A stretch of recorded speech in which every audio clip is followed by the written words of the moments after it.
So it's time to make some ginger carrot soup, again courtesy of our good friend Alex Jameson. Thank you, Alex, for this.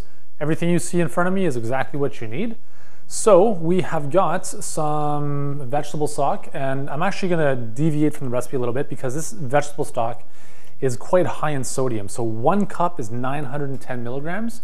If we had 2 cups of this, we're already exceeding, just about exceeding our sodium intake for the day. So what I'm gonna do is I'm gonna use 2 cups of the vegetable broth and 2 cups of water.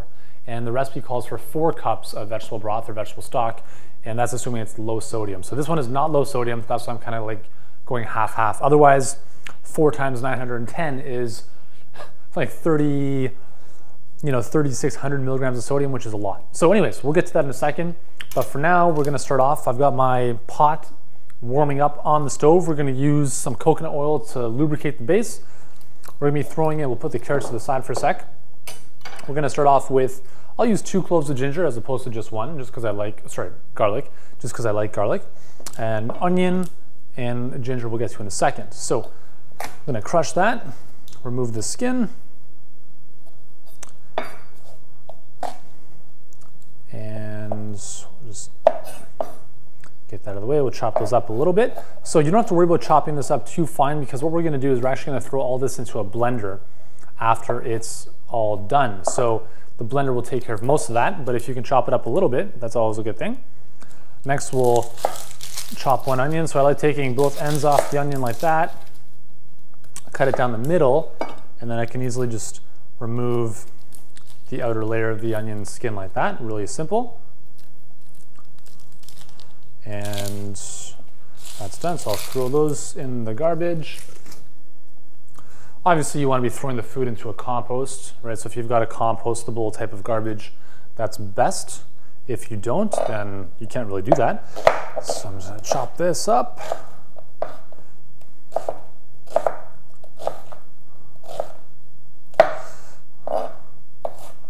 You may want to throw in some goggles while you're cutting onions if you tend to cry a lot. So if I get emotional here, it's not because I'm getting emotional, it's because the onions are making me tear up. Okay, so that's what we're gonna start with. I'm gonna get some coconut oil into the pot.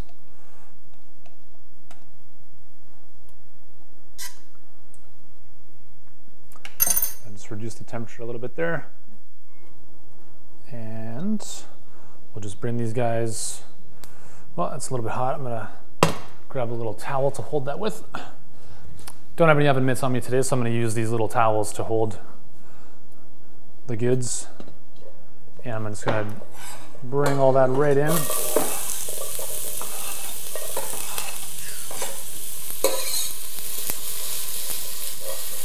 And we're gonna let that simmer and become a little bit nice and soft and translucent.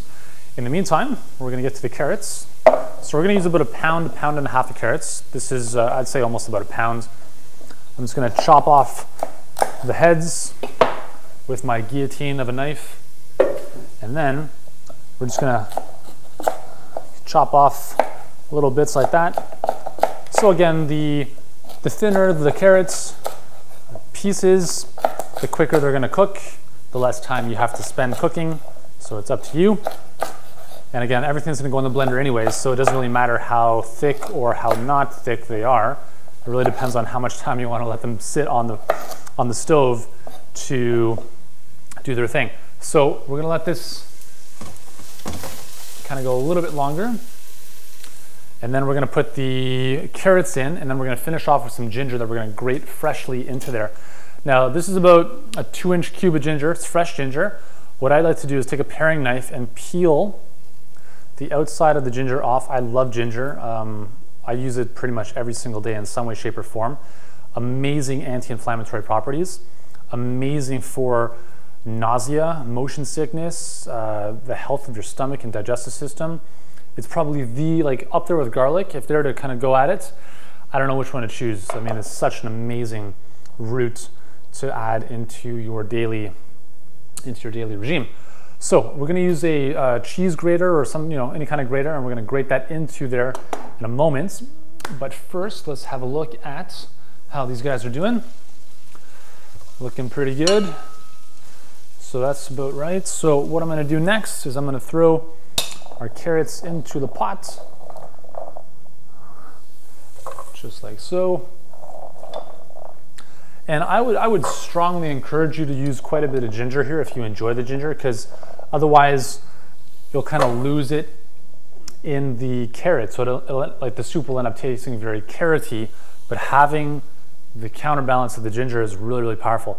So we're gonna grate this in just a moment, but one of the things you can do as well is, if you want to add a little bit more of a kick to the soup, is once this is done and we put it into the blender or the Vitamix, we can actually grate some fresh ginger into the Vitamix. So this is ginger that will not have been cooked. So now it adds that much more kick to the soup if you want to. That's what I'm gonna do because I enjoy the ginger. So we're going to let this kind of cook for a little bit.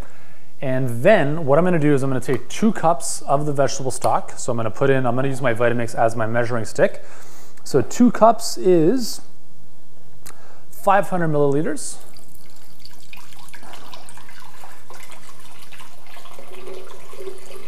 Which is right about there. And then I'm gonna top it off with 2 cups of water. I'm gonna go a little bit less than 2 cups just because we can always add more in if we need to, but that's gonna be added into the pot in just a few minutes once this is all kind of, come together a little bit more. As we're speaking here, I'm gonna grate some ginger in. Again, once we add the ginger or anything really to heat, we lose a lot of the flavor, a lot of the punch. So just keep that in mind, right? A lot of the stuff that I'm grating here, even the garlic, is a lot more potent if you have it raw than if you have it cooked. So same idea with ginger. So we'll put that in, and then I'll probably add some more as we get closer to putting it into the blender and blending it all together. So let's give this another stir. Okay, so we'll let that go for a couple more minutes. Once it's softened up, I'm gonna add in the stock, and we're gonna let that sit for a little bit more. We'll let it all kind of infuse for about 15 minutes. And then once that's done, we're gonna come back and put everything into the Vitamix, blend it all together, and then we'll give it a test. Cool? I'll see you in a few minutes. Okay, so our soup has been simmering for about 15 minutes. The stock and water combination has been put in. I actually poured a little bit of it out because I realized that there was too much liquid for the amount of carrots in there, so I didn't want that to be too liquidy when I blended it all. And that's why sometimes you should follow the recipe to a T, because if I had a pound and a half of carrots, it would have worked out with 4 cups of liquid. Anyways, we are good, we're ready to go. And I've actually let this sit just for a few minutes, because what we want to be careful of is blending piping hot soup in a blender and covering it, because that's a recipe for an explosion. So we're gonna pour this out very carefully, hopefully. Hopefully we don't have any accidents here.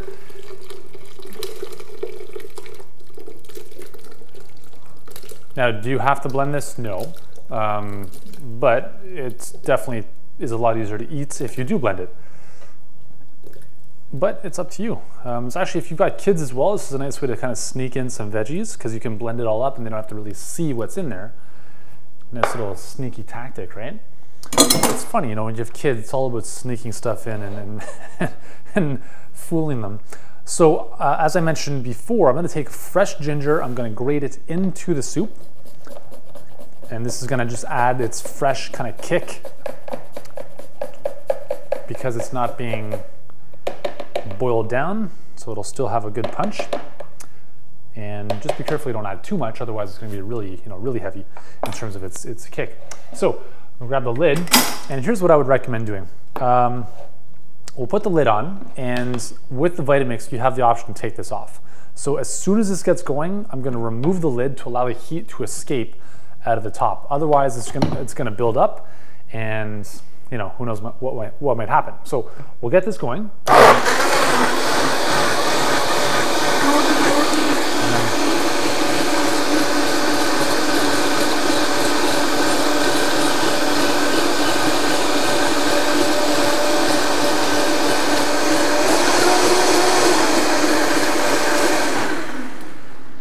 nice. So you see the steam, it's like a volcano coming out of the top there. And, you know, there's a couple little shoots, a little bit of lava spurting out of the top, but it was okay, we made it. And I'm happy that I actually got rid of some of that liquid before I put this in the blender, because now it's actually a really good consistency for a soup. So as you can see, I pour this in, really nice consistency for a soup. And we'll start with that. And to garnish, we can just finish off with some nice, you know, bits of cilantro. Nice. Cilantro is awesome. I mean, if you can grow this stuff in your backyard, go for it. It's so good. You can actually just put it into a pot in your house and have it on your windowsill, and it'll grow in there. Such a diverse herb that you can use. And there we go. I'm gonna let this sit for a few minutes so I don't burn myself when I try it.